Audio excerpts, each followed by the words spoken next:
25 сентября на пограничном контрольно-пропускном пункте Кызылбек, границы Таджикистана и Кыргызстана, состоялась встреча руководителей официальных делегаций Республики Таджикистан и Кыргызской Республики.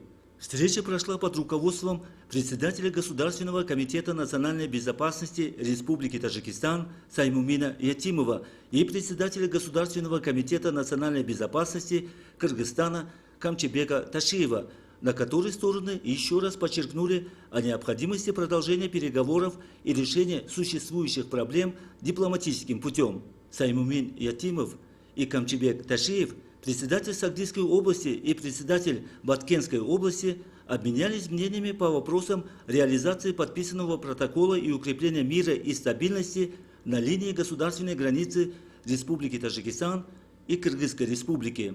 Было подчеркнуто, что вся военная техника должна быть возвращена на постоянное место дислокации, а стороны должны решить возникающие проблемы в духе взаимопонимания. Было названо также необходимым, чтобы у приграничных жителей был мир, а между двумя народами по-прежнему устанавливались дружеские отношения, потому что таджики и кыргызы веками жили бок о бок.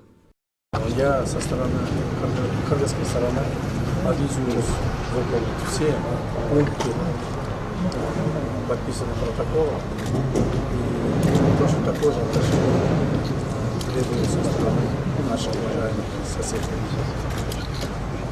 Тот конфликт, который у нас произошел, дальше не должно произойти. Все мы должны вкладывать силы, средства, возможности, чтобы наши народы жили в дружбе и согласии. Я полностью подтверждаю слова уважаемого Чебека Ташиевича о том, что мы сегодня подписали тот протокол, который можно называть этот протокол демилитаризационным. Были приняты решительные меры, и оно отражено в наших документах. Теперь надо его соблюдать.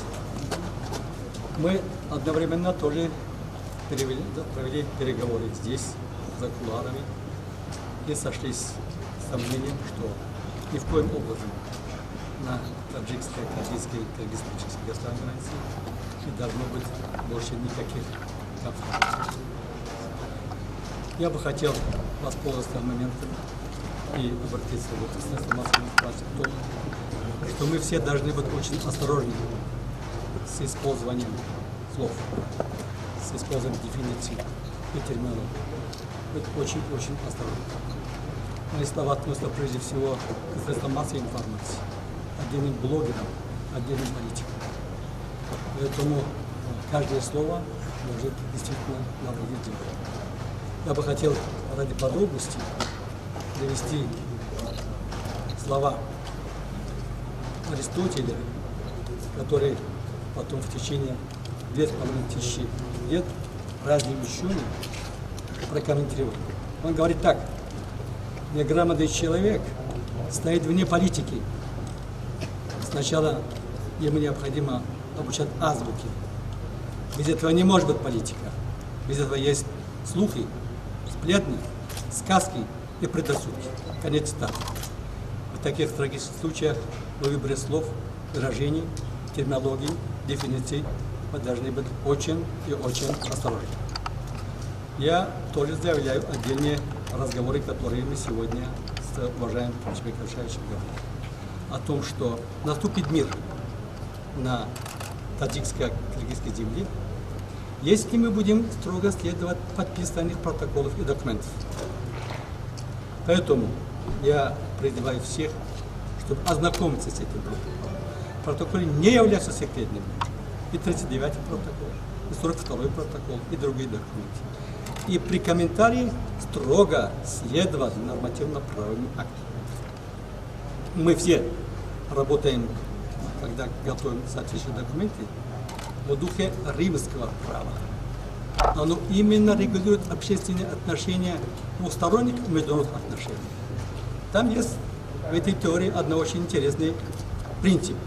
Написано о том, что воля, если она государственная, должна выразиться в форме закона, протокола, соглашения, договоров.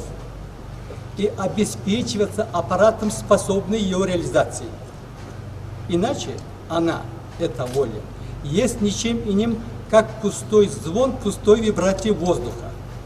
Мы убеждены в том, что реализация этих протоколов, организация наших отношений исключительно на правовых основах приводит к миру, согласию, добрососедству между нашими братскими народами.